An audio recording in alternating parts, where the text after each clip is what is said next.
नमस्कार। 10वीं के बाद जिंदगी का एक बहुत बड़ा, बहुत ही कंफ्यूजिंग फैसला लेना होता है ना? कि भाई अपनी स्ट्रीम कैसे चुने। तो आज हम इसी मुश्किल सवाल का जवाब ढूंढने में थोड़ी मदद करने वाले हैं। देखिए 10वीं के बाद का जो टाइम होता है ना वो सच में बड़ा मुश्किल होता है। एक तरफ घर वालों का प्रेशर मम्मी पापा का, दूसरी तरफ दोस्त कि वो क्या ले रहे हैं, और रिश्तेदार वो तो अपनी सलाह देने के लिए हमेशा तैयार ही रहते हैं। अब ऐसे में कोई भी स्टूडेंट कंफ्यूज हो ही जाएगा। और फिर इन सब के बीच सामने आकर खड़ा हो जाता है ये सबसे बड़ा सवाल, साइंस, कॉमर्स या आर्ट्स।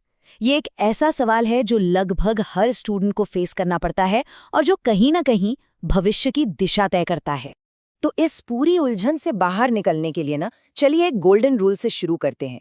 ये एक ऐसा प्रिंसिपल है जो सोसाइटी की उम्मीदों से हटकर एक सही फैसला लेने में मदद करेगा। तो सबसे जरूरी बात क्या है?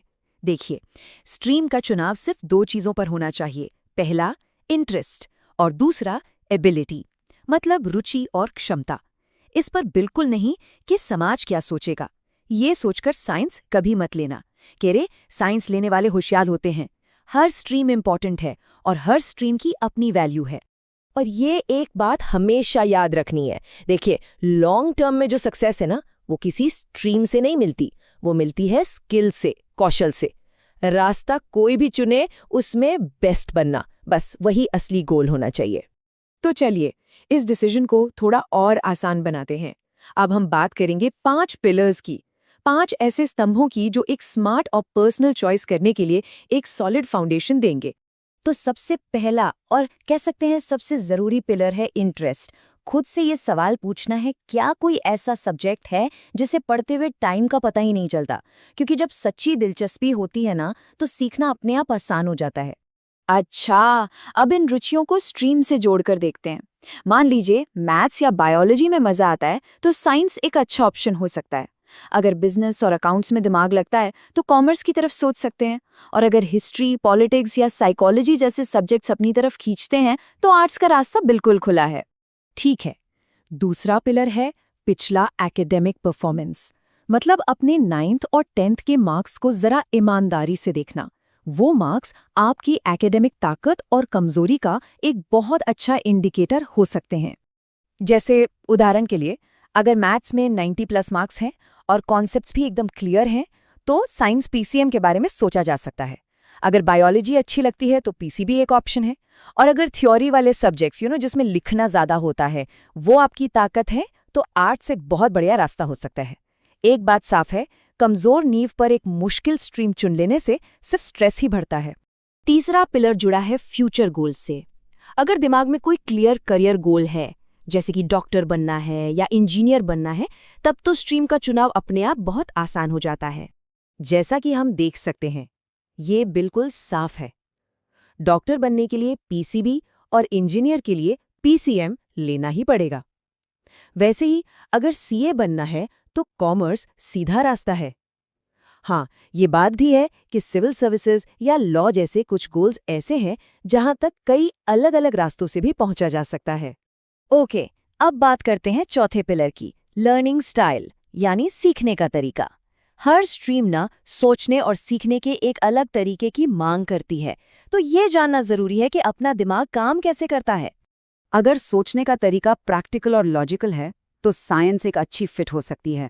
अगर कोई एनालिटिकल है, मतलब जिसे नंबर्स के साथ खेलना पसंद है, तो कॉमर्स बेहतर हो सकता है। और अगर कोई एक्सप्रेसिव और क्रिएटिव है तो आर्ट्स अपनी प्रतिभा दिखाने का पूरा मौका देता है। और हमारा 5वां और आखिरी पिलर एक बहुत ही प्रैक्टिकल बात पर आता है, प्रेशर हैंडल करने की कैपेसिटी। देखिए, ये मानना बहुत ज़रूरी है कि कुछ स्ट्रीम्स, खासकर साइंस, बहुत ज़्यादा मेहनत और कॉम्पिटिटिव प्रेशर की मांग करती हैं। अच्छा, तो अब उन कॉमन मिस्टेक्स पर भी नज़र डालते हैं जो अक्सर एक गलत फैसले और फिर भविष्य में स्ट्रगल का कारण बनती हैं। इन बाहरी दबावों को पहचानना बहुत ज़रूरी है। ये कुछ सबसे कॉमन और सच कहूँ तो सबसे भ्रामक कारण है। मेरे सारे दोस्त साइंस ले रहे हैं, या अगर मैंने आर्ट्स ली तो लोग क्या कहेंगे। और ये वाला तो सबसे फेमस है, साइंस लेने से सारे ऑप्शन खुले रहते हैं और आखिर में मुझे अपने माता पिता का सपना पूरा करना है। दोस्तों के पीछे भागना, समाज से डरना या पेरेंट्स के सपने को आंख बंद करके अपना बना लेना, ये सब एक गलत स्ट्रीम चुनने की वजह बनते हैं। और हाँ, ये जो बात है ना कि साइंस से सारे ऑप्शन खुले रहते हैं, ये आधा सच है, पूरा नहीं। तो क्या नहीं करना है ये तो हमने समझ लिया। अब आते हैं एक solid step by step action plan पर, ताकि एक वेल रिसर्च्ड और फाइनल डिसीजन लिया जा सके। ये एक बहुत सिंपल एक्शन प्लान है। सबसे पहले अपने फेवरेट सब्जेक्ट्स की एक लिस्ट बनाओ, फिर ईमानदारी से अपने मार्क्स को देखो। इसके बाद कोई 3 करियर ऑप्शन शॉर्टलिस्ट करो जो अच्छे लगते हैं, और फिर अपने पेरेंट्स से शांति से बात करो। अगर इन सब के बाद भी कंफ्यूजन बना रहता है तो किसी करियर काउंसलर से मदद लेने में बिल्कुल भी हिचकिचाना नहीं चाहिए। चलिए, अब आखिर में एक बड़ी तस्वीर देखते हैं, एक मोटिवेशनल थॉट के साथ।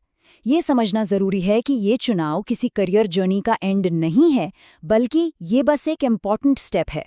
एक बात याद रखिए, आज की दुनिया में ना स्ट्रीम से कहीं ज़्यादा मायने रखती हैं स्किल्स, डिजिटल नॉलेज और नई सिचुएशन में अडैप्ट करने की काबिलियत। लोग अक्सर अपनी फील्ड बदलते हैं और अलग-अलग तरीकों से सफल होते हैं। साइंस लेकर भी लोग फील्ड बदलते हैं और आर्ट्स लेकर भी लोग आईएएस बनते हैं। तो सवाल सिर्फ ये नहीं है कि कौन सी स्ट्रीम चुननी है। असली सवाल ये है, आने वाले भविष्य को शेप देने के लिए कौन सी स्किल्स, कौन से कौशल सबसे ज्यादा जरूरी होंगे। इस पर जरूर सोचिएगा।